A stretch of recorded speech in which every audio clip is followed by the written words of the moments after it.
ending too, your phone number? Okay.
That's a nice cat, Kasembe. Hello, brother. Hey, How are you? Hi, Sarah. Oh my goodness, so nice to see everybody. Hi, Ella. What's up, Professor Miguel? All good, Hello. Kasembe. Hi. I'm glad to see you and others I don't know. Michaela, and oh my gosh, I feel like it's romper room.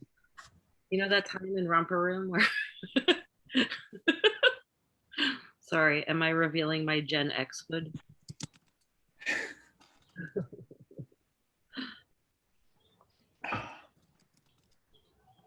Hi everyone.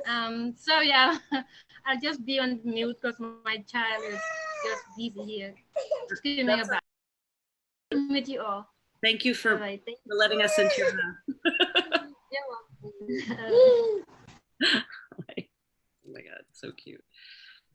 I actually kind of love that about this moment, how we are all like in each other's homes in this funny way.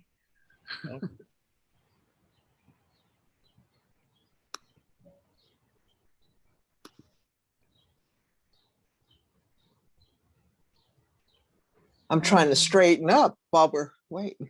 I mean, at this point, why Straight. My desk is like, ah. I mean, look, I do it as a matter of mental organization. But now I feel like I have to paint my wall purple. Thank you, Deidre, for that. It looks My great. chair is purple too.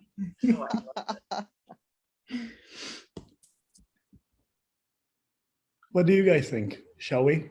I think we can start. Yeah. Good evening, everyone. My name is Jakob Orsos. I'm working at the library. I'm running the programming department. And together with Cora Fisher, who is a colleague and part of the team, and Laura Rajkovic, we are really happy to welcome you tonight at this really important, to us, very important evening, wrapping up this long and really inspiring project. Before we actually delve into it, I'd like to acknowledge that today we gathered on the unceded Lenape land, and I'd really like to acknowledge this fact and pay tribute to this community. So with this, we thought that we're gonna just bring everyone up to speed to the project, and we'll have a quick conversation between Cora and Laura before we handing it over to Fadwa Abbas, one of our colleagues and dear friend who was part of the entire process. So Laura, do you remember, can you recall the inception of this entire project, which by the way, we started a long time ago in close collaboration with Hyperallergic and with the help of the Emily Hall Tremaine Foundation's Innovation Fund.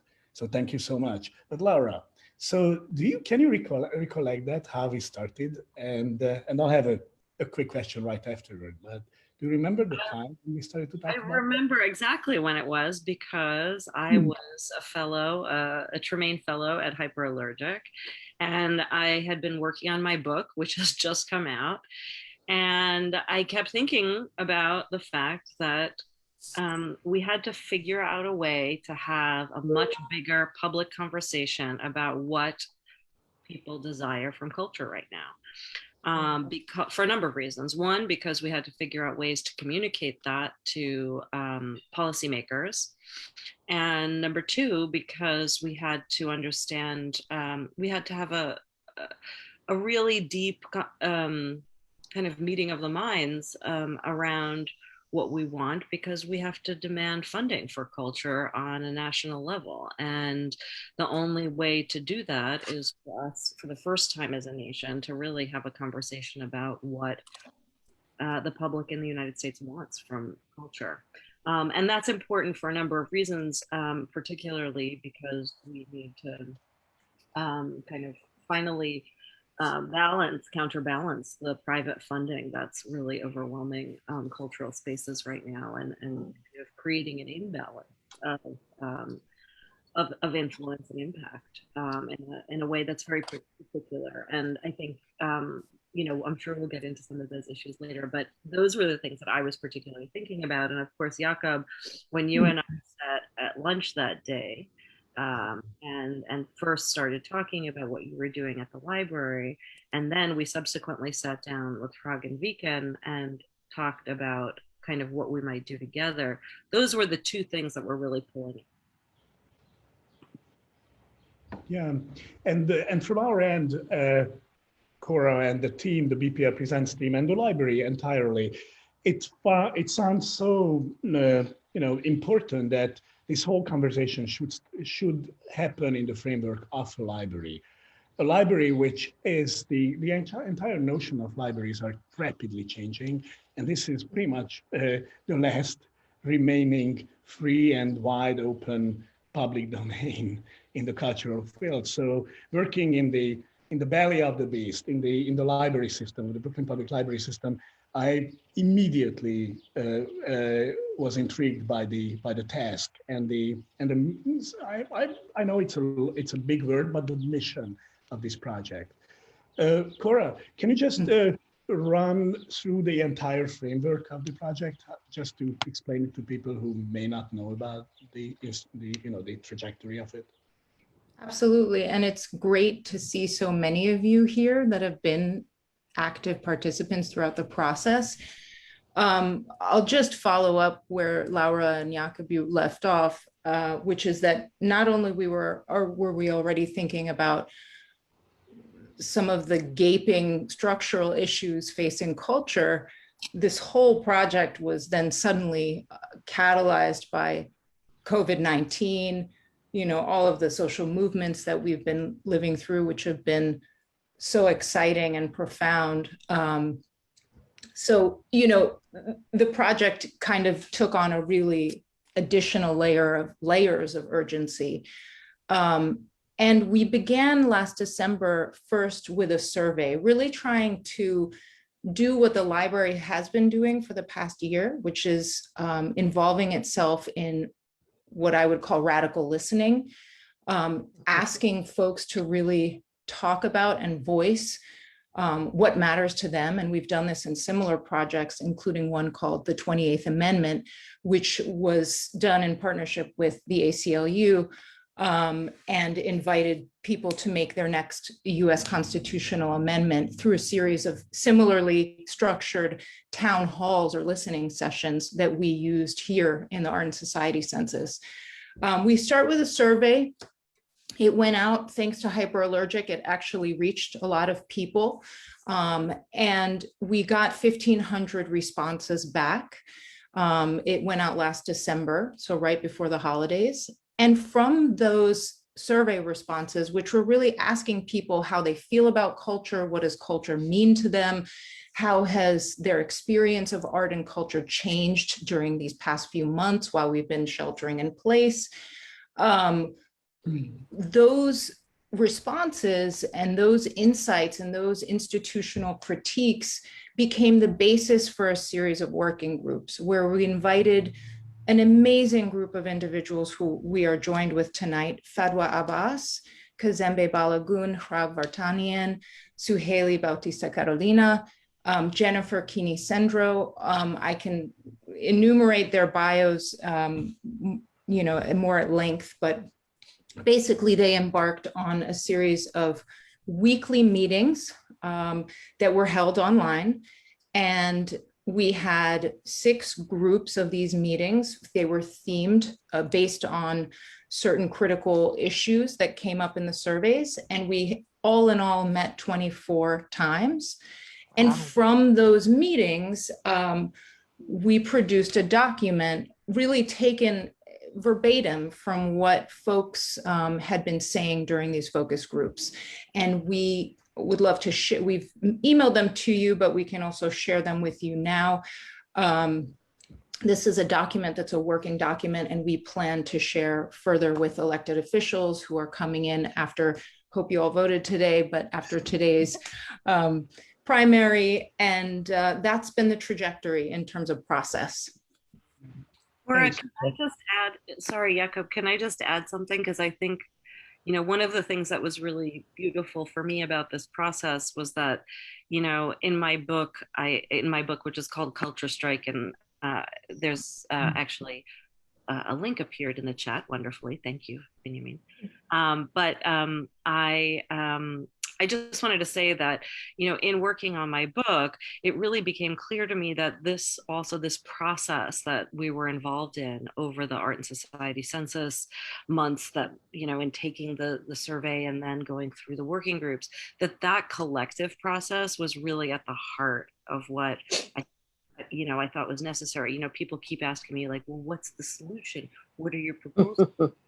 Well, the proposals have to come from all of us. You know, it's like, I only have my experience in the world. I know a lot about museums, et cetera, but this is not where the solutions, the things that we need to be moving towards come from. They need to come from a collective energy, which is what we've really tried to do here, is start that ball rolling, recognizing that even in all of our efforts to make these groups as diverse and as broad reaching or as eclectic as possible, that even in that effort, we need to welcome still more experimentation with many of these ideas. And so what we hope will come out of today is that in sharing the proclamation on life and art, that we will invite people in different fields and different parts of the cultural world to indeed perhaps experiment with some of these thoughts, with some of these proposals that have been made, demands that have been made around culture.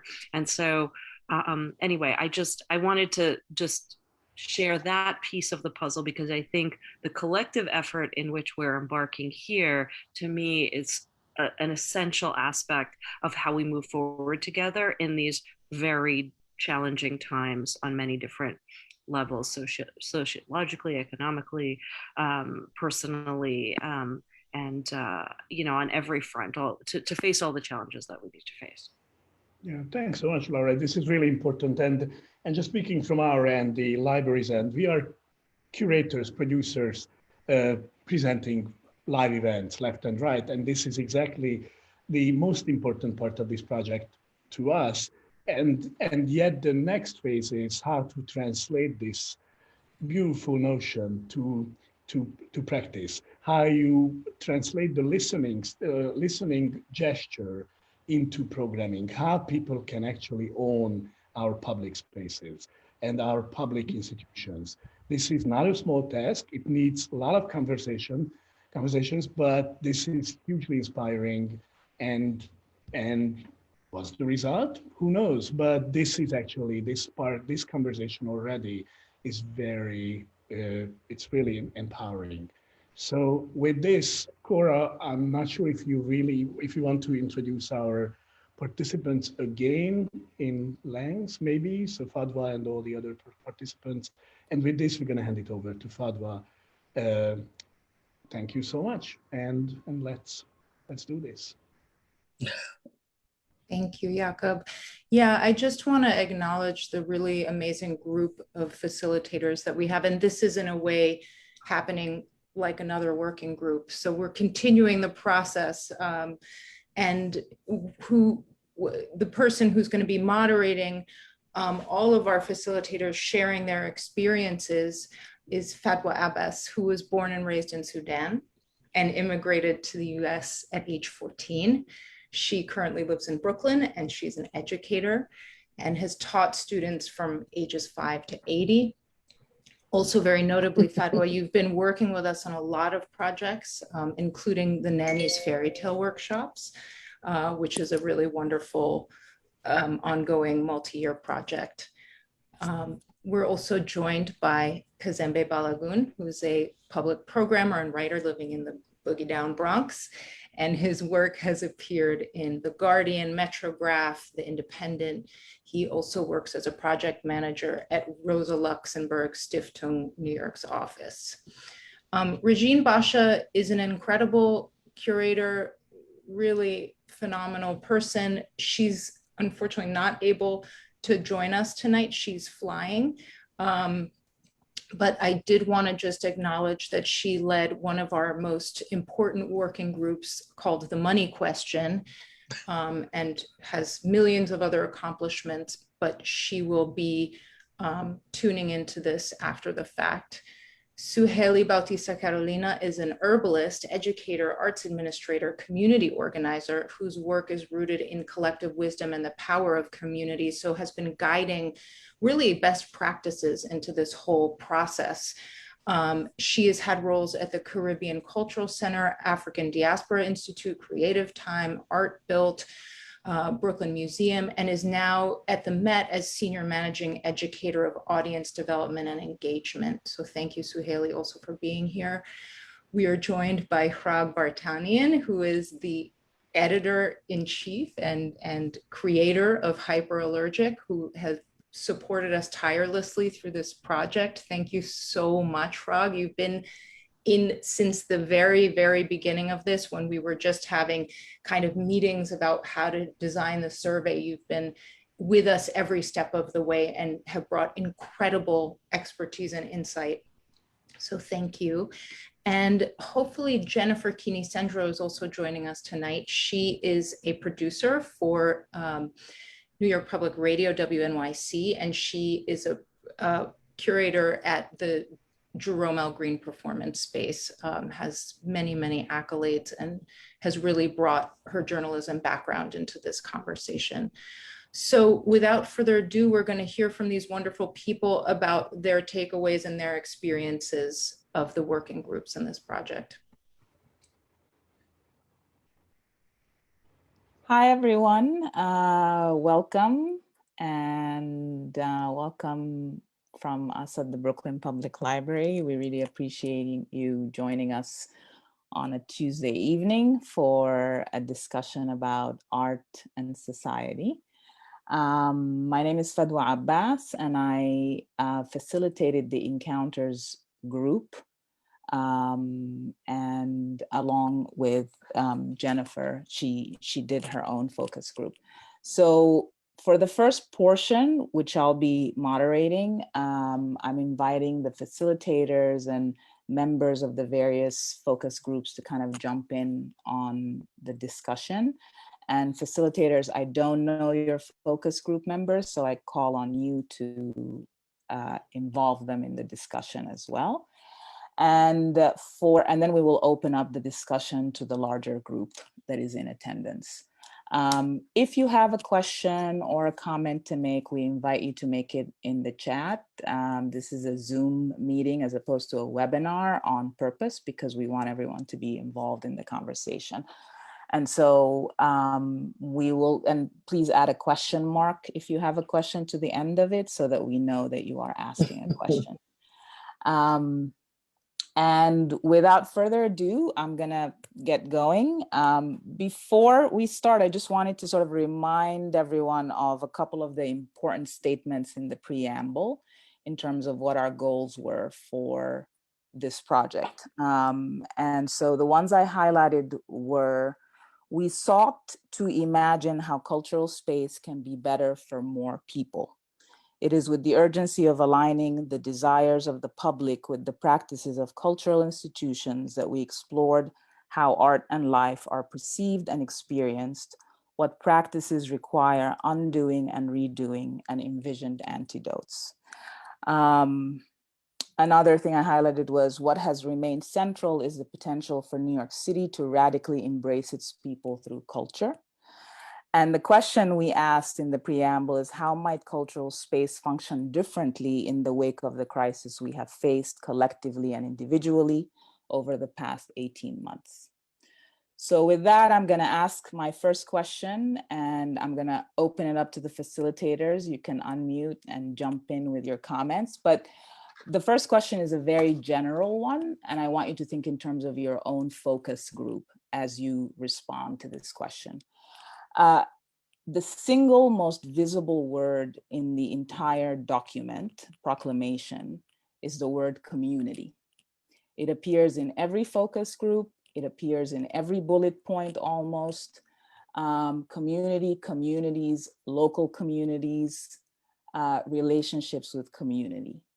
So what I wanted to start with is, what were the essential conclusions and demands within your own focus group in terms of reimagining and recreating the relationship between cultural and arts institutions and community?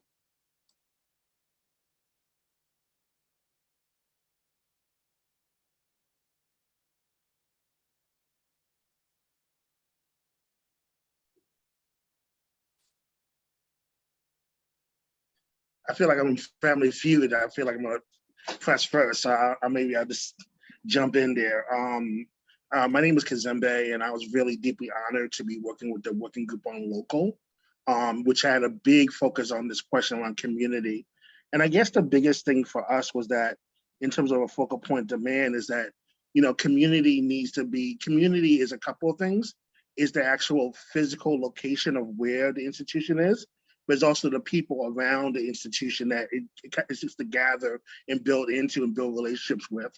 And one thing that we really kind of gathered was that in order for arts organizations to be effective and to be pronounced in their intentions, community has to be involved from day one. And what that means is that there has to be a restructuring of democratic governance within institutions, right? And so for us, that meant thinking through things like how things are even communicated within art spaces. One of the things that came up in our conversation was like, all right, who are the people who write about the art on the walls?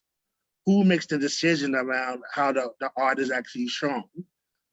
How are the frontline staff, the security guards, the janitorial staff, those people involved in those decisions? Because those are the people who make up the community of the institution, right? And so I think that community was really about an embodiment of a set of practices.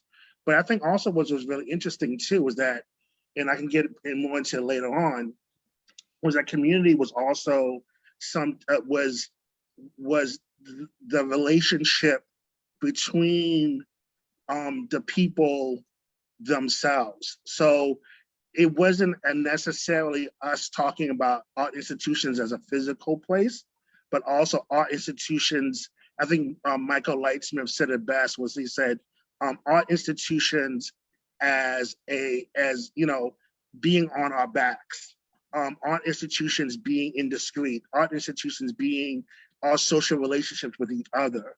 And so when that happens, community emerges.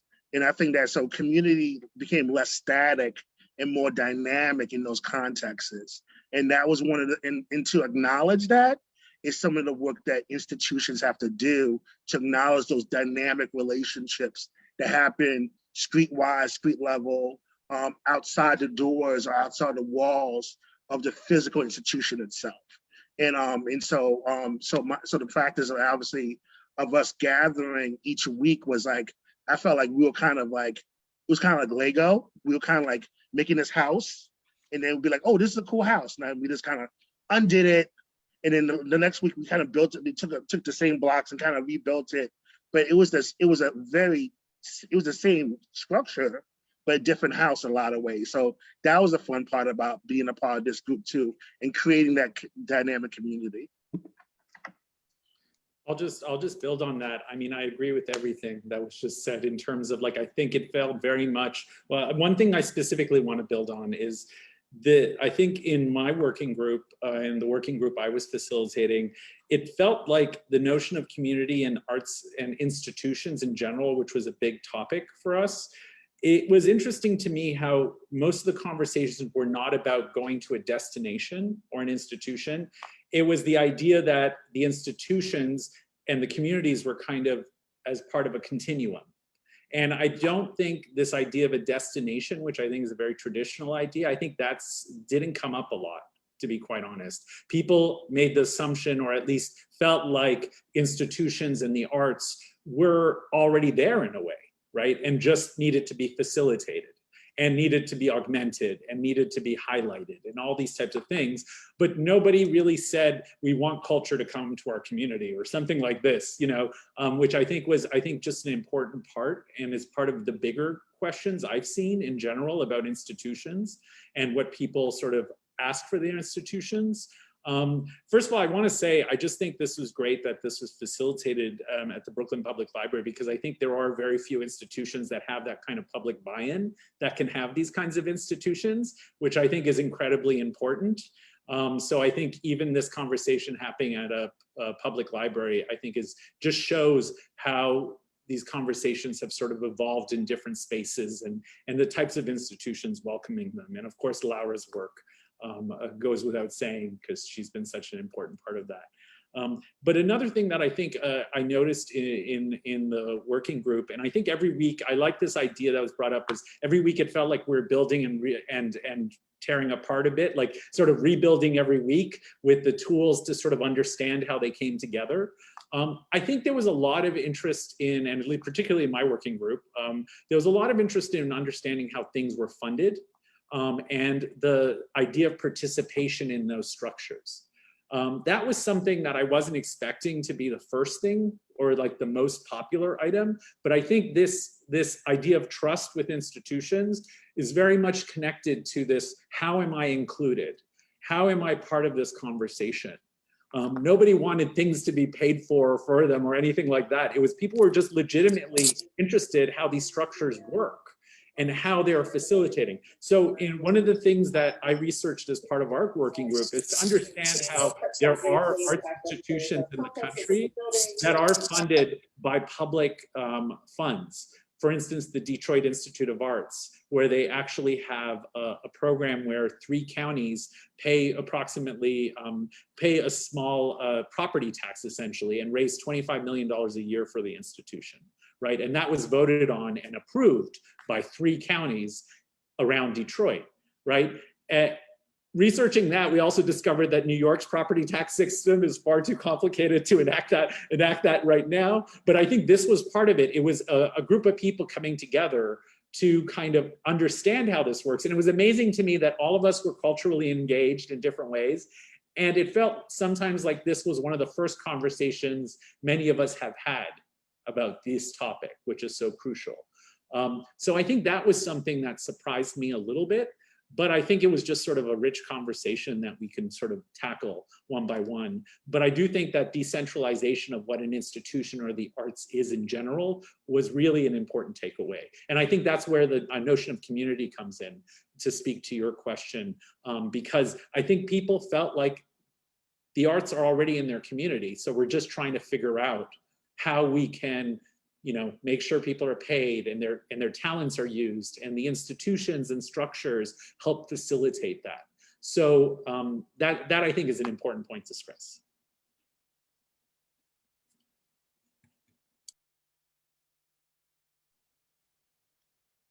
Thank you, Rod, and thank you, Kazembe. And so Haley, I don't know if you have anything to add to that in terms of where art and life meet. Thanks, Fadwa. I really, I'm still sitting with Marjorie's question and Laura answered in the chat, because this idea of like who gets to be in the community also came up a lot in my group, sort of, okay, well then the arts administrators who work in institutions, are they not in the community? Are they not allowed to be members of the community also and contribute to the idea of like, what does the community want? Or where does life intersect? Where does art and life intersect for them? They're living in communities, right? In geographic communities and communities of interest, of place. And so that was the really interesting conversation to have. And I think me as an arts administrator facilitating this, I was always thinking about the institution as the place, to Hrag's point, right? But that didn't come up very often for others who were not needing to think about the institution as the place, because they were already either engaged in or making or facilitating art in their daily lives in some other way, shape, or form, or encountering it in the pandemic in really interesting and unique ways that they want to keep going. So there was a really beautiful story that was shared by one of my session members who I don't think is in here, but said like her kids couldn't sleep and she like took them out for a walk in the middle of the night. And when she walked by this like Red Hook kind of like factory or something, the walls were down and everything, but there seemed to be a band practicing there, and they just stayed outside and got like this free concert, you know, in the middle of the night, because this band was practicing there. And just there were other that triggered or inspired other folks in the group to say, yeah, when I went to take my kids to the sprinklers, there was like a tuba player in the park and we got a free concert, and how much they really appreciated that organic experience of art that they encounter in their daily lives, and how they want that to stay, you know, how we want to keep that, find a way to incorporate that into our practice, into institutional practice. So that came up often as well, and I thought was an interesting point to keep thinking about. You know, I think Kazembe mentioned like, what about the security guards? And that's such an important point, because we build community inside of institutions. And a lot of that, sometimes who gets to be in the room to make decisions about what happens is about power. And I think we can approach and engage with power in such a different way outside of institutions, which is why I think the conversations were so interesting in my particular group. Thank you so much. And is Jennifer here? Or she wasn't able to make it today? Okay. I think one of the interesting things is, as I looked at the proclamation, I sort of realized the enormity of the scope of it. And that really, you know, it tackled the question of community and sort of re-envisioning this, the way we think of community, and both what Hrag and Kazembe and Sohaili spoke to, which is the idea that we imagine community as dynamic. We don't imagine community as coming into a space, consuming art that is offered to them and then leaving. We imagine community as something, as the center where art and culture happen, right? But also, if you look at the proclamation, there's a lot there about how workers within institutions need to be treated, how boards and the leadership of institutions need to be elected or need to be selected for leadership, and also the role that artists play in all of this. And before we get on with that, I facilitated an encounters group, but rather than tell you about it myself, I wanted to invite two of my participants to kind of share some of the things that we spoke about, because they came from a very particular sort of angle at this, in terms of being two citizens who are incredibly committed to the arts and to living life through the arts, but in an organization that is technically not an arts organization. So I wanted to invite Jess Rolls and Vanessa Thorburn to kind of share some of the things that we shared in our group in terms of how art encounters matter to us and in what spaces and why.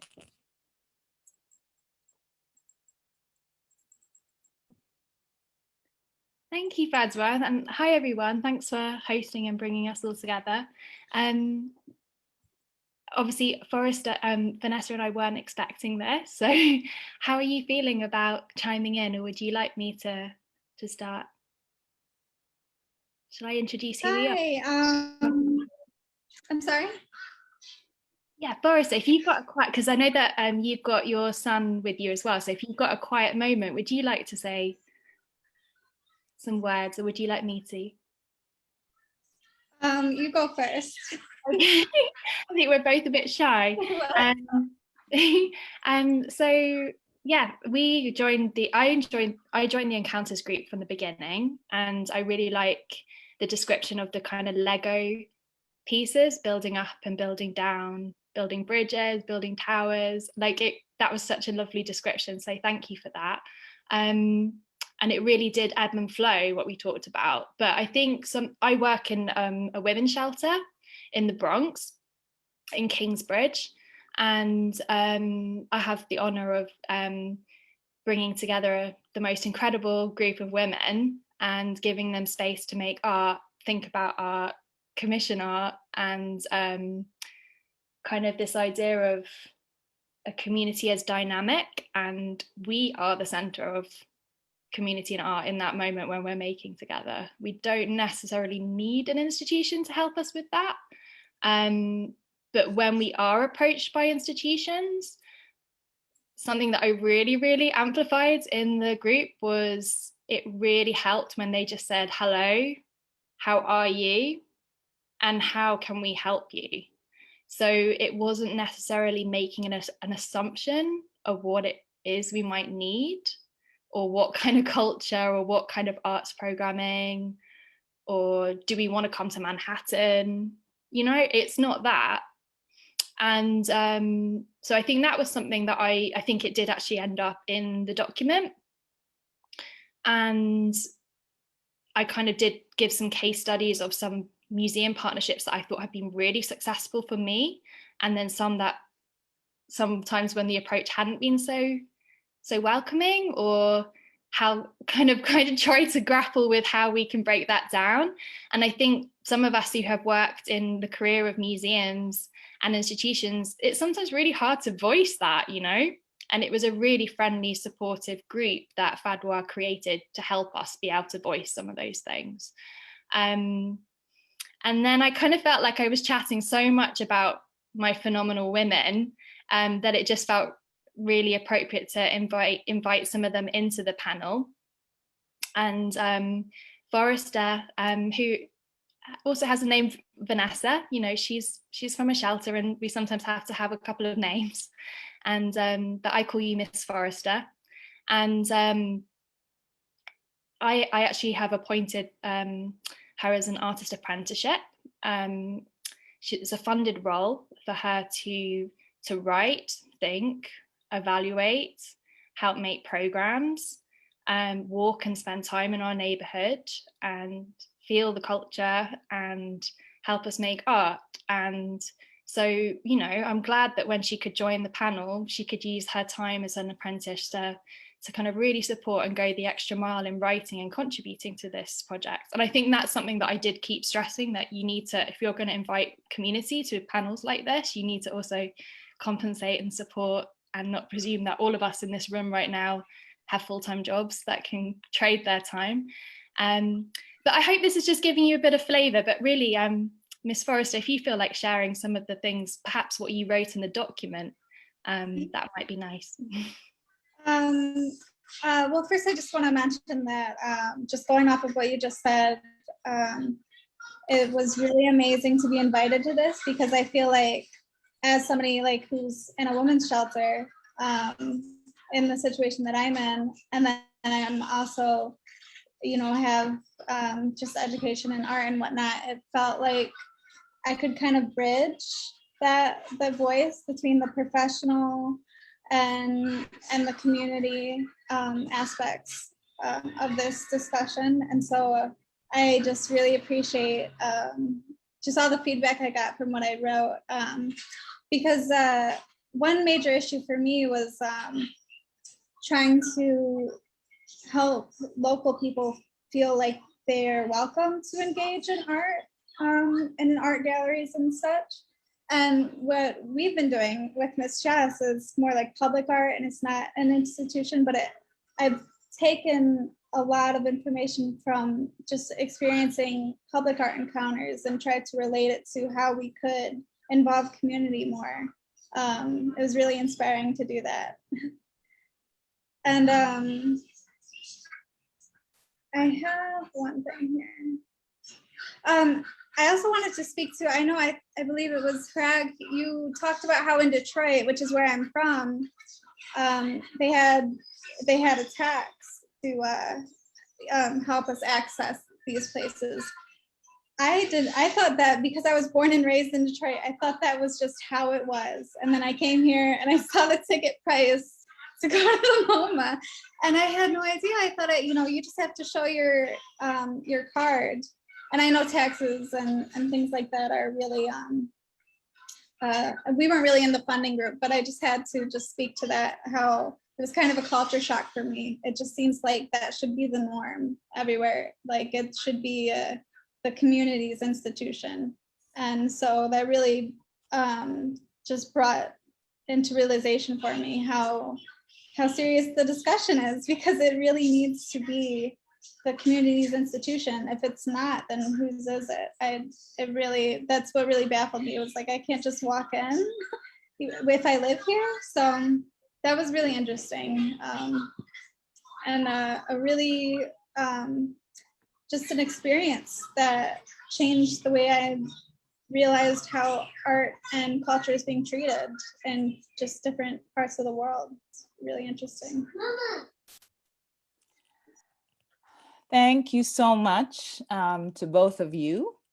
And that kind of leads me to sort of the next kind of question, which is both in terms of artists and communities, right? The question came up over and over, or the issue came up over and over of institutions, the large cultural institutions needing to directly reinvest back into the communities that sustain them, right? And so there was these two things kind of overlapped. Also the idea of who do we define as an artist that we need to support? And how do we find those artists, and how do we give them voice and leadership in the process of creating art and culture? So I wanted to have the facilitators and participants in the focus groups speak to both of those things, right? Who is the artist that we need to support, and how do we reinvest? How do institutions reinvest directly into the communities that they rely on? So.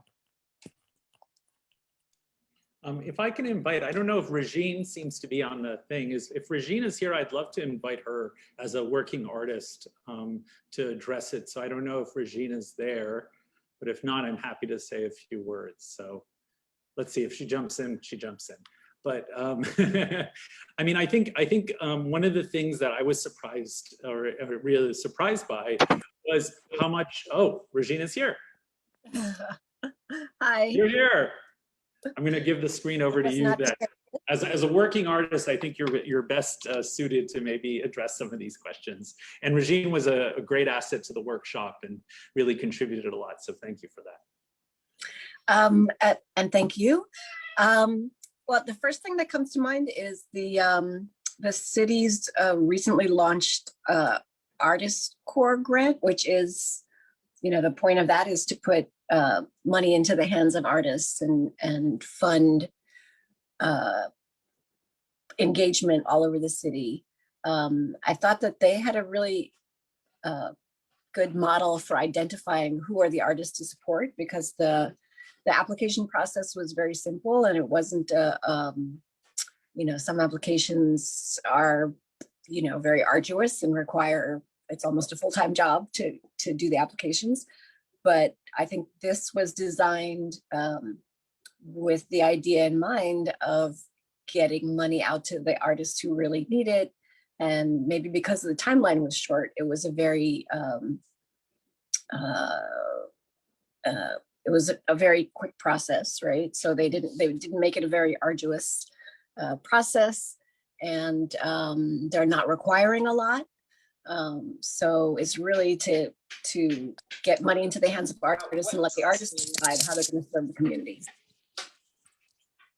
And just to build on what Regine was saying, one thing that came up during the workshop that I actually never really thought about was what an obstacle applications are for a lot of people. They often reinforce people that have gone through the institutional frameworks rather than people who may not work in traditional types of institutions or do traditional work. And that came up even in terms of language that's used, you know, as we often joke in the art world about international art English. I think it's sort of a similar where I think people feel an obstacle with granting and applications in general.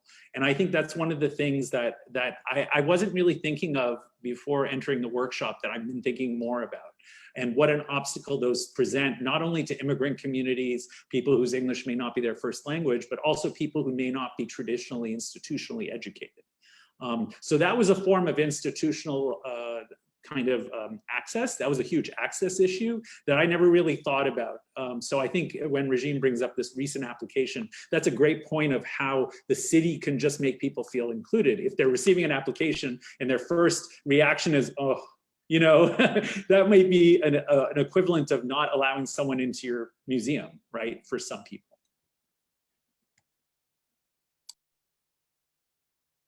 Can I just add that in so many of our conversations, we talked about institutions, organizations that were models for community engagement and fostering community, like the Laundromat Project, right? That is not like art in a frame on a wall, but more like, let's hear from you. What do you want to see? What do you want to do? What do you want to make? Let's make that together.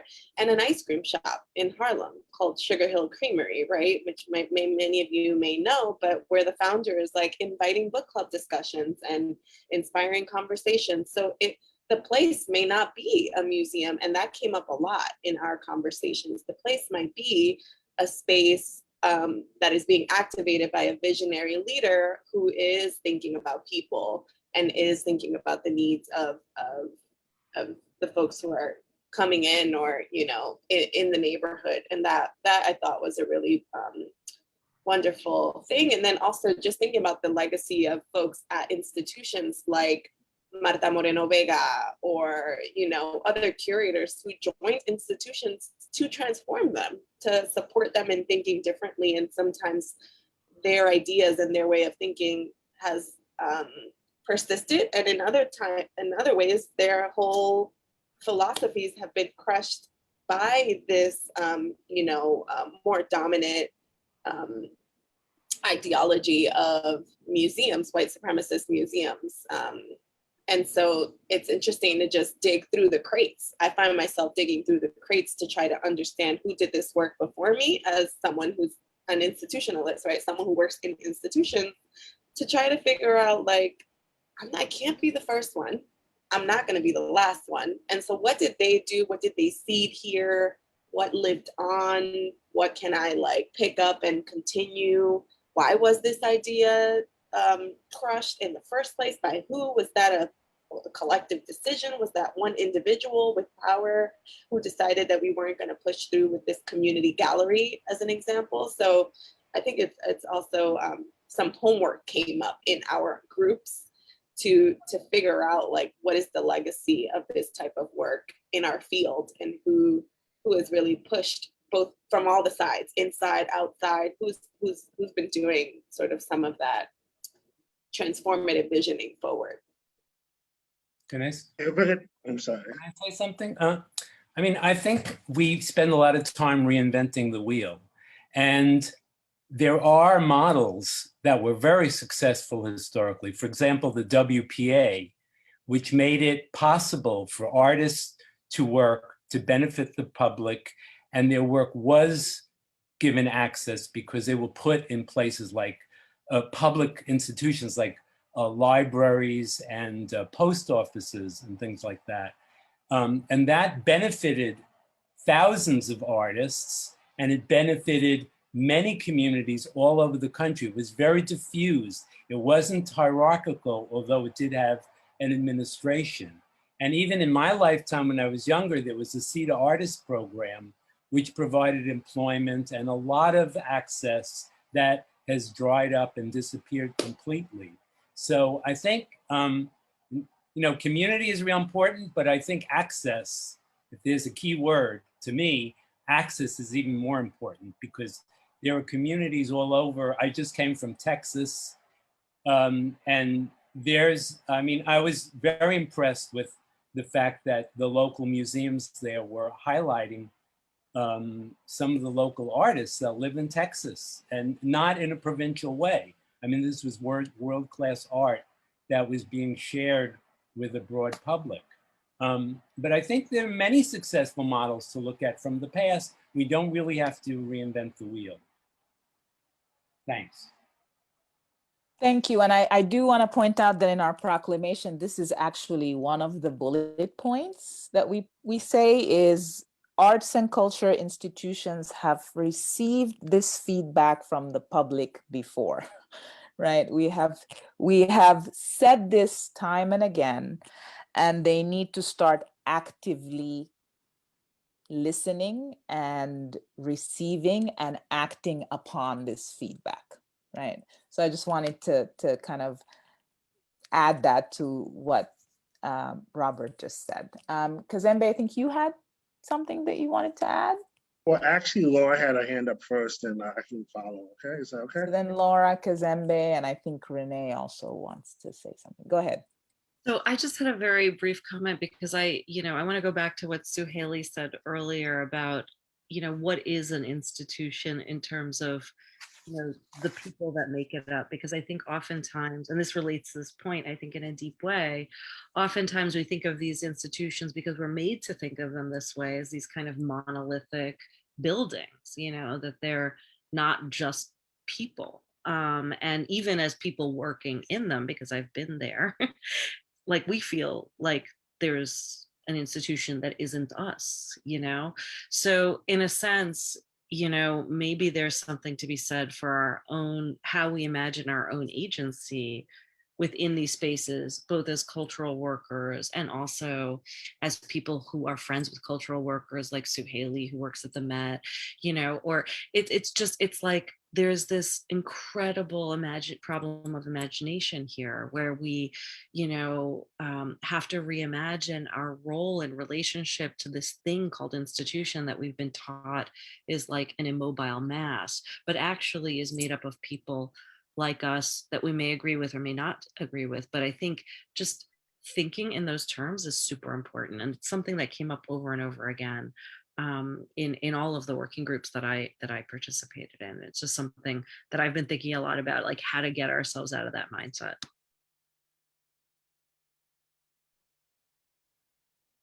Thank you. Kazembe? Yeah, maybe just to build off that really quickly is that one, to Robert's point, I think that WPA is something that came up in some of our conversations.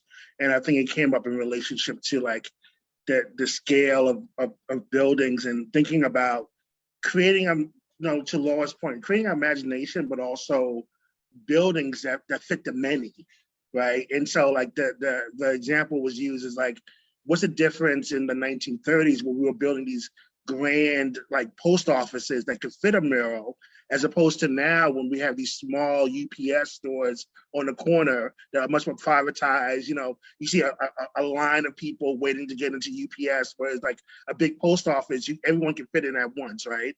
And so there's an idea that you create an institution that can fit the many, that can be sheltering the many, that can fit these ideas of grandeur. Think about the high schools that were built that look like castles, that look like royalty, and how this actually related to how we thought about students. Like students were royalty, students were like these great people. But I think also the other thing to think about too is also like this issue around artists and leadership. I think part of it too, something that came out of our group, is that a lot of times like the funding models also kind of like sits into a place where the institution gets the money and then whatever's left over goes into the community, right? It's like the refuse or what have you. But what if the funding model is,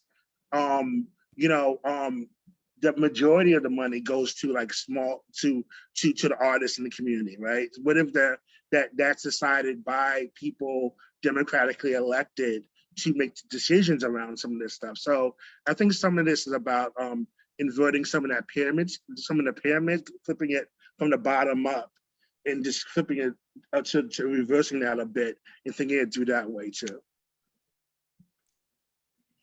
you mind if I jump in quickly? I think, to speak to the WA point, I think this comes up periodically in general in these conversations. I do think part of the issue, and we did talk about it a little bit in our working group, is and I think to speak to Kazimbe's point, it's the institutions have changed in a way. So it's also hard to imagine WPA with the institutions we have sometimes. And I think that's where sometimes there are, there is a limitation, I think, with WPA, because I think like any government program, it often reinforces established issues, whether it's racism, sexism, all these types of things. So sometimes I feel like we should be thinking more multifaceted, because I don't know whether we have the institutional sort of structure to do that exactly, at least not on a national scale, perhaps on a local scale. But that's just a conversation that came up I wanted to address a little bit.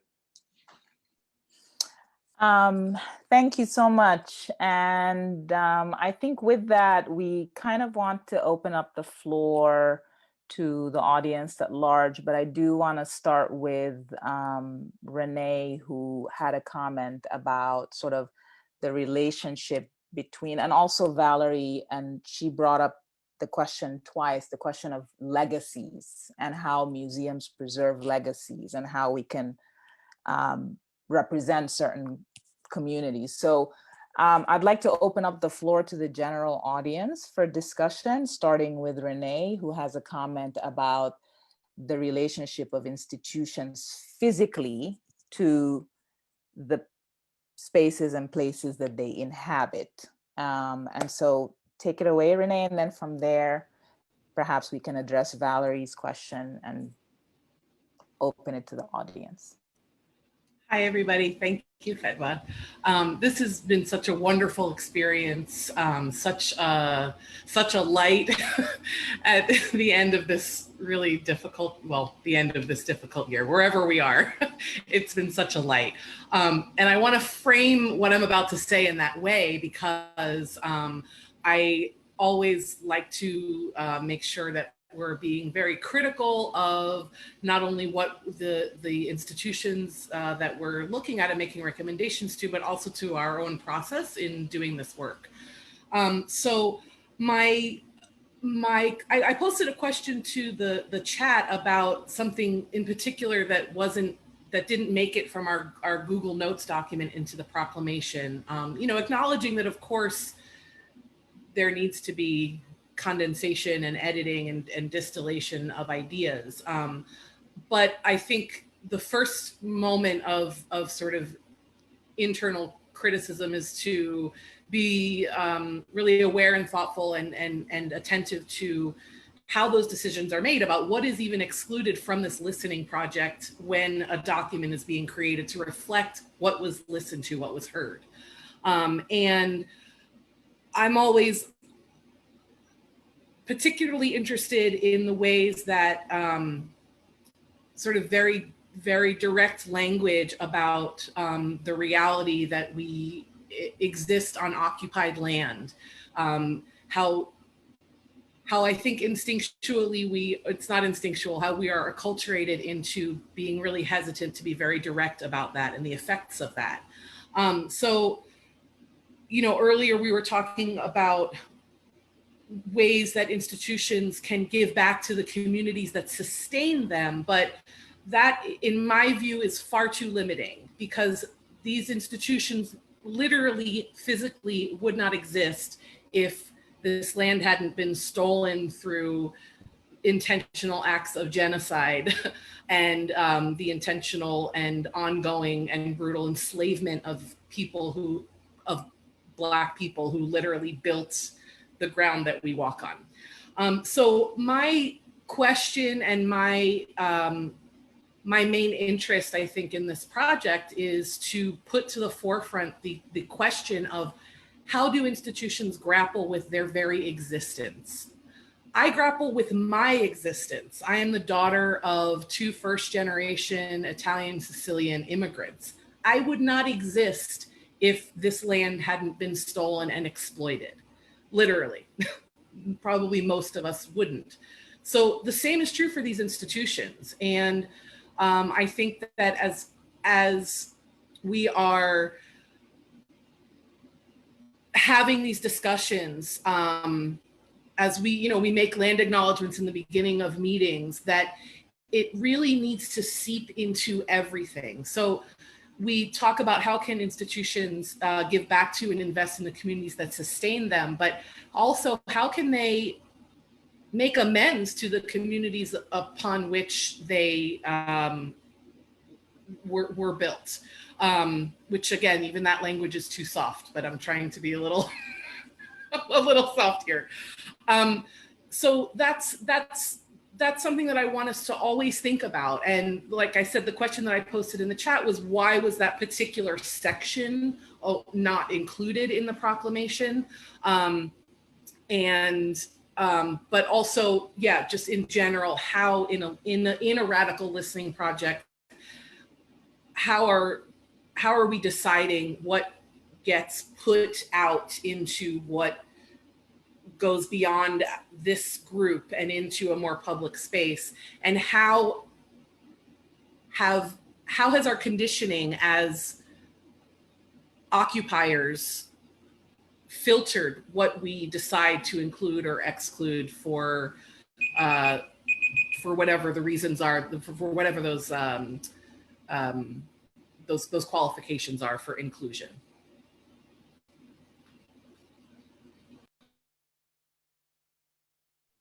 Thank you so much, Renee. I just want to jump in here and say that while we do have a published document, that we view this document as an iterative one, and I'm really happy that you are holding us to account of any omissions that feel really problematic and gaping. While there are mentions of issues such as reparations in the document that made it to the document, I think you're absolutely right that that should be reinstated in the document, and a wider discussion about authorship practices and editorial practices can be. I know that you're a writing teacher, and certainly your voice has been crucial to the working groups. So I think that's to say we put together a version of the document in very short order for this event, but it's certainly not a closed document. And I think part of the process is allowing it to be alive. So, your point is very well taken, and I really thank you for making it.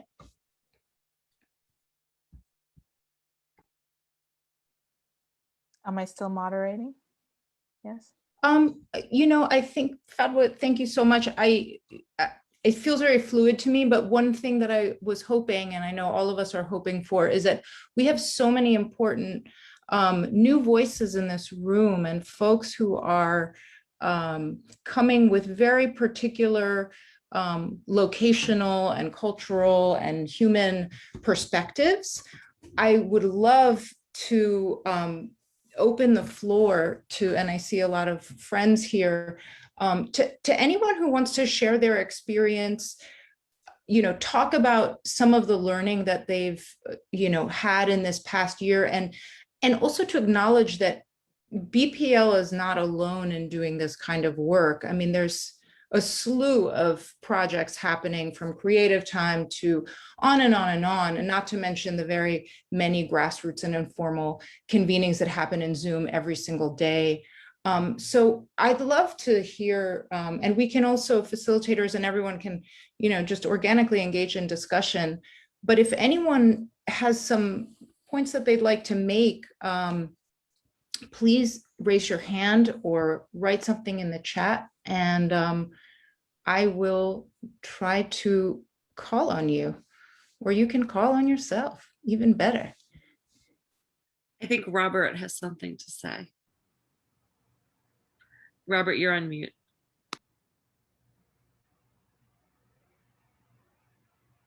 Hi, sorry. You hear me now? Okay. So I'm coming from multiple perspectives. Primarily, I'm an artist myself, but I worked as a curator in a small museum, and I've also been a museum educator.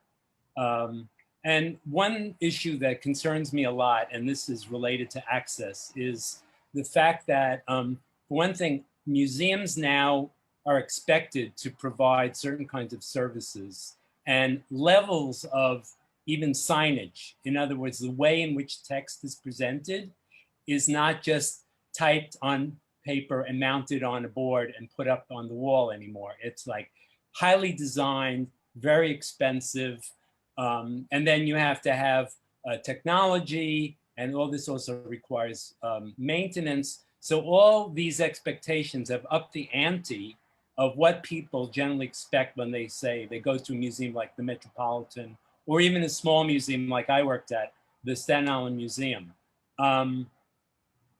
So there's a great deal of expense that's kind of hidden that I think a lot of people don't appreciate when they go to museums. And this adds to what I call the risk averseness of museums. Museums are extremely risk averse. So they want to get people in.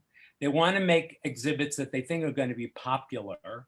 And this has an impact on the arts community because it means that a lot of artists who are doing absolutely extraordinary work are not getting shown at all in these institutions. And I can give two very concrete examples. The Brooklyn Museum, where I worked in the education department, owns work by an artist named Leonard Anderson. Leonard Anderson died a few years ago. He was very influential as an educator at the Brooklyn College. Many people from all over the country went to study at Brooklyn College because of Leonard Anderson. The museum owns his work, but they never, ever have, they've taken it off display years ago, and they've never shown it, and they've never given him any kind of recognition at all, where I think it's very appropriate for a place like the Brooklyn Museum to do a major exhibition of his work. And it would be very successful and people would appreciate it, I know, but they're not going to do it. Instead, they do an exhibit like Cause, which is like comic book type imagery, which they think is going to bring an audience. And from my own experience, I tried working as a curator at the Staten Island Museum to organize a show of an artist named Jerome Witkin, whose brother, a photographer, is much better known. He's an extraordinary painter. And we tried 2 times to get funding from the NEA, and both times we failed to get funding for that. So it's very daunting and very difficult, even if you want to bring out an artist with extraordinary talent and ability who would definitely have mass appeal, because the people up there on that top end are looking at these applications, and I don't exactly know what their criteria are. It's always been a mystery to me, and I feel very much the outsider. But they are not interested in art that they were not already familiar with. And this is yeah, I think, Robert, just to jump in, I think, you know, the conversation about, you know, who gets to choose is an important one, right? Like, who's making the choices? This was who's selecting the artists whose works are on view. This was another definite thread in the conversations within the working groups, and an important one. You know, I think, you know, you're asking the great unanswerables, you know, about the NEA. And this is in part why we need to have these kind of public discussions to show, you know, to actually perhaps agitate for a broader base of what public art means, that it's not just outside, you know, in parks and public places. And I noticed that Lee has had their hand up, and I just wanted to call on them. Oh, thank you. I'm Leanne Hallberg. This is Paul Bright. We're tuning in from the provinces and North Carolina.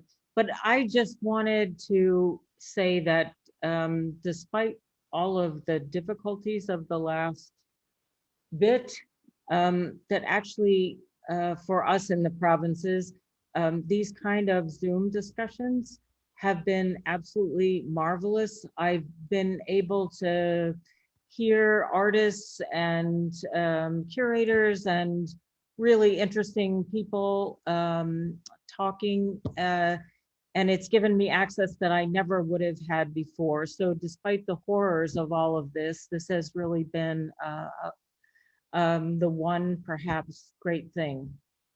The question now is how to make Zoom an art form. God help us. Yes, I think that Maybe absolutely resistant to that. I think, I mean, having been the interim director in at the Leslie Lohman Museum, we discovered a lot about audiences that we didn't know we had access to during the pandemic because of the digital move. But I'd like to call on Valerie Hurd because I think she raises a really excellent point. She was one of the participants in our workshops, and she raises an excellent point about access in relationship to this very conversation. Valerie, I don't know if you're still here, but I would love it if you would contribute. Okay. Well, so it's something I guess that impacted my community specifically. I live here in Burlington, Vermont. We have a First Nation community of Abenaki. And incidentally, I just want to put a shout out to Renee and to Cora and to Jakob, because all of these discussions have been prefaced by stating that we are on First Nation land. And honestly, that's the first time I've heard that happening. And when Renee was talking about seepage, if we do it enough, at least it's a beginning. But I was sort of looking back a little bit. All of our discussions have been about moving forward and how do we embrace the future. But my concern at the moment is that at the moment we lost an enormous number of people, as you probably all know, the First Nation peoples and people, First Americans, were disproportionately impacted by COVID. And we lost a lot of our artists to COVID over this process. They never had an opportunity to enter the cultural record, but up until this point, one of the traditional roles of museums has been to promote a cultural record. And unfortunately, as we now know, it is reliant upon white people acquiring work and donating work, or acquiring and providing the money to donate work, so that the aesthetic is not necessarily where it needs to be. And so I was wondering if in your document, there's not only a process for looking forward, but also how to deal with right now of the people we have lost or are about to lose, and how they are not lost to the cultural record. Because truly, if we are looking for a more community-oriented representation or a new community-oriented model, that model needs to reflect the people we are either have lost or are in danger of losing right now.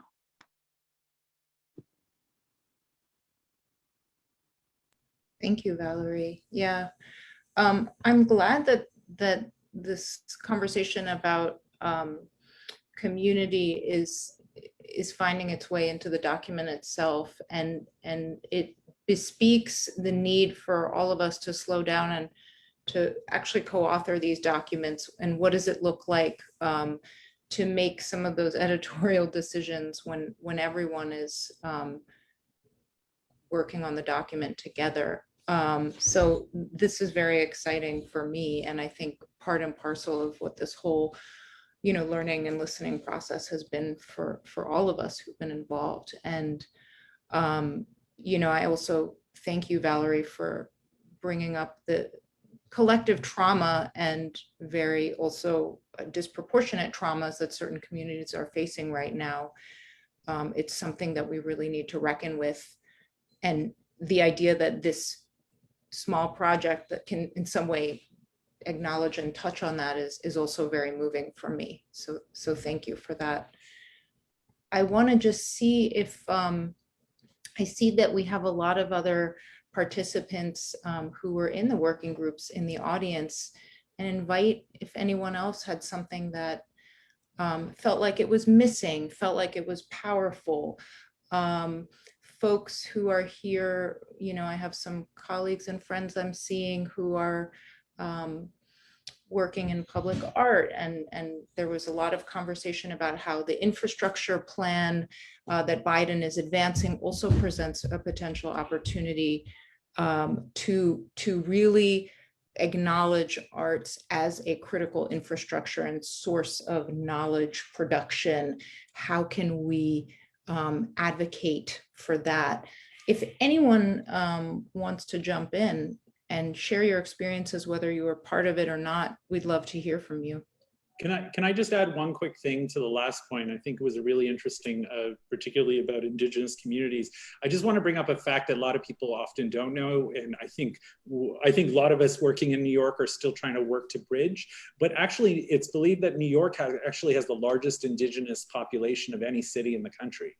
So, and people often don't think about what that means. And we don't really know. The Vera List Project had done a conference around that called Indigenous New York. And a lot of people are often surprised to hear there's something like 140,000 Indigenous people in New York City, as an example. So I do think that work is as local, it's as local as much as it is anything. I just wanted to point that out for people who may not be aware. Thank you, Frog. Cause you're muted, Kazembe. No, I was just thinking, I had no idea. I'm sorry. That was an expression of wow. All right, sorry, go ahead. Your mind was blown on Zoom.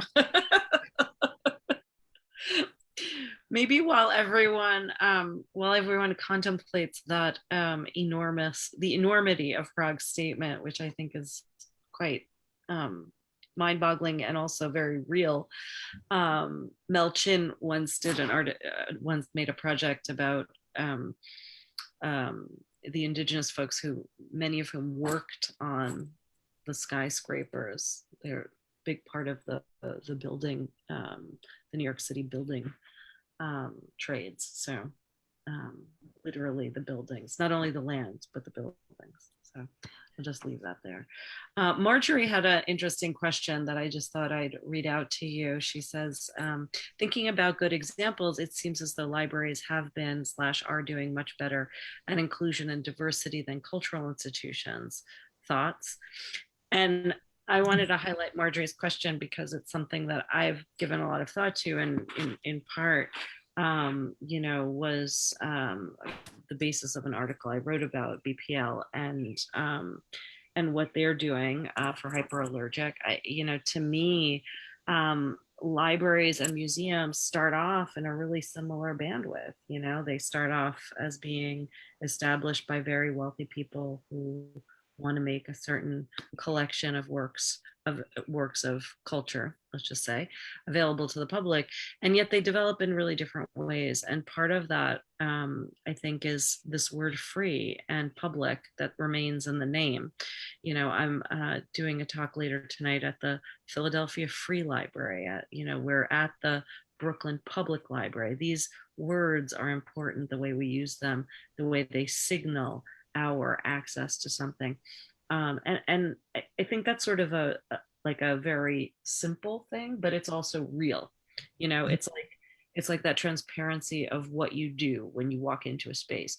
When you walk into a public library or free public library, that you don't have to pay to get in. I mean, that's like a very transparent thing. And one of the things that came up in a bunch of the working groups that I thought was interesting was kind of the confusion about the difficulty of entering cultural space, because you never know what kind of protocol you're going to have to subscribe to, right? It's like, you know, we had this debate all the time when I worked at the Queen's Museum. What do we say about our admission? It's pay what you wish, it's suggested, but really the only people who understand what pay what you wish or suggested is are people who know the museum world, who know what you're supposed to do when it says suggested or pay as you wish. You know, how do you communicate that to folks who've never walked into that situation before? You know, there are folks showing up with a family of 4 or 5 and like, oh, it's a suggested admission of $10 a person. So like, does that mean I have to pay 40 or $50? Well, actually, no. But, you know, that may not be obvious. And like, I don't want to be perceived as being cheap or not knowing what to do, or like, that's so uncomfortable. So, you know, these kinds of protocols, the kinds of ways that we build the infrastructure of culture, I think that's a really important question, and how we consider what culture looks like from an institutional perspective going forward, even though I love the idea that the cultural institution is really the frisson of what exists between us as humans, as people, and our exchange. So anyway, I just offer that. And just adding to that, working at the library for 5 years now, and really fully embracing the idea of presenting everything free, the next question what comes up by doing this is very close to what Rob mentioned before. Do things on a non-provincial way. And this is really important to open it up and elevate and appreciate and really deeply appreciate the community, what we are always talking about. And how to do it, it's a constant work. It's a constant self-questioning and a constant listening to the community. So it's a never-ending process, and really what we need is these kind of conversations to refine that work and really do what we do on a non-provincial way, Rob. Thank you. Yes. And so I guess we have about 5 minutes left. And I would love to just invite anyone here who feels curious, inclined, has some impressionistic thoughts, ideas that they want to share. I think another one of the issues that came up that was really central to the working groups that I had the pleasure of sitting in really had to do with fighting the compartmentalization of different knowledge disciplines. And I'm seeing some folks who were in that conversation talking about not only the infrastructure package, but what it could look like to put science and art together, for example, to really begin to erode these artificial divisions between knowledge disciplines. And how does that look in terms of funding? How could that look just more broadly? So that was, I think, a very powerful and practical suggestion that came up.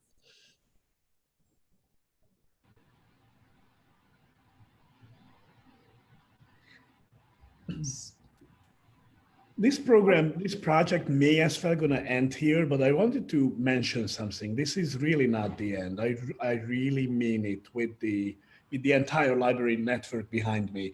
So what we really would love to do is to hear from you continuously. So use this platform. You know our email addresses now, thank God.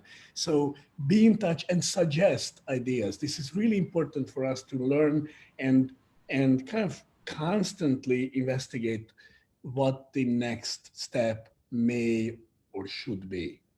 So it's a dialogue, and we really mean it. So otherwise, this would be just one of those projects ending abruptly, and we really don't want to do that. So go ahead. I'm sorry. Sorry, pardon me. I would just like to suggest that a lot of this for me has to do with the failures of art education. And Cora, what you were saying about, you need an entry point into art. People think they understand music. People are intimidated by art, partially because they haven't been educated to understand it. And I just think that that's why libraries, libraries have gotten so cool so fast. All of a sudden you can eat and drink in the library. It's frippin' awesome. Anyway, and we all have, or most of us have that common language. And so you go into a library, you have this common understanding, and we haven't given the community the language to feel comfortable with art. And I think that's a really sad cultural failure. And I hope we can do better. Thank you, Leanne. A couple more hands I'm seeing up. Kazembe and Fadwa, do you want to take us home?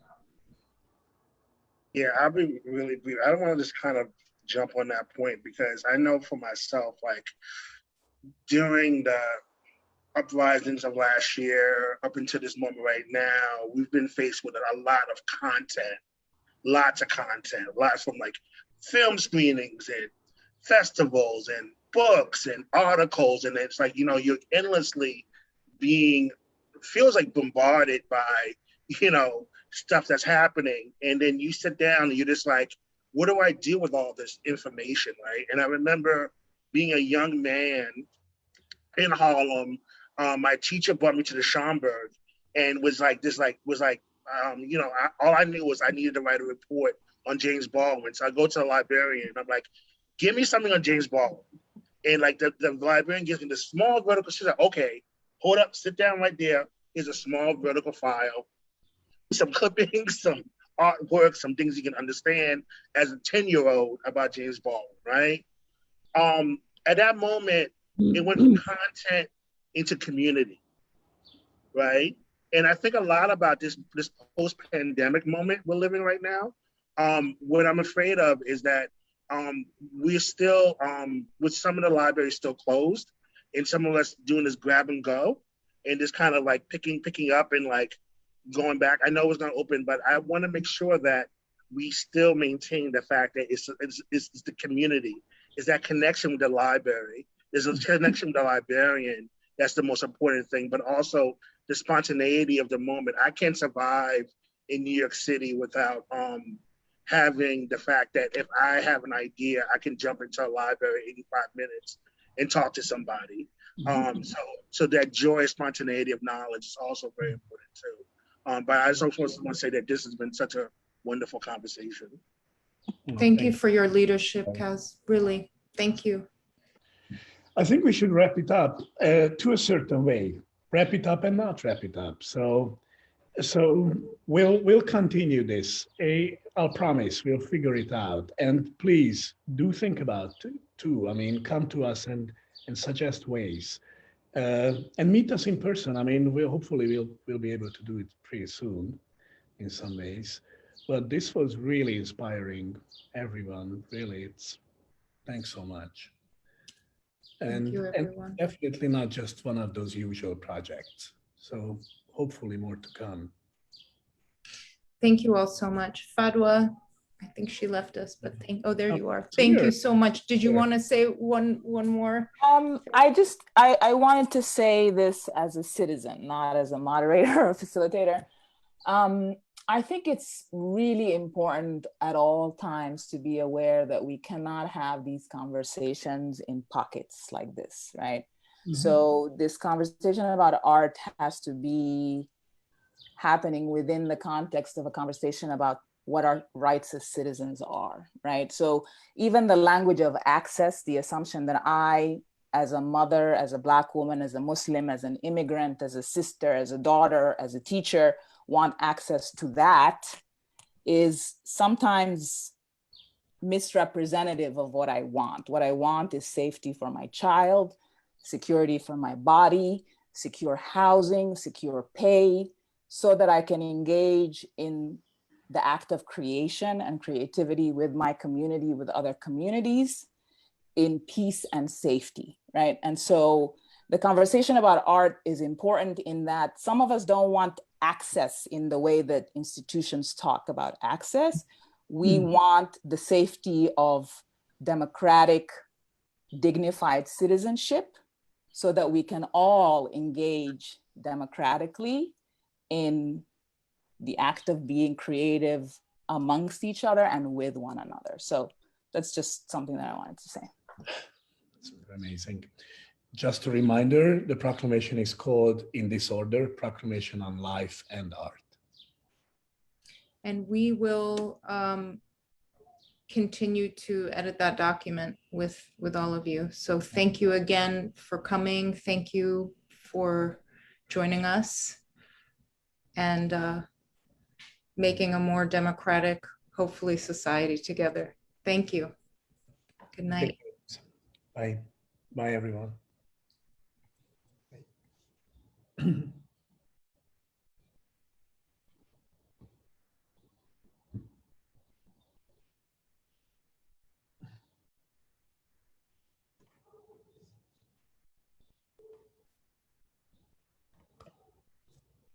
Take care. Is this the after party? Yeah.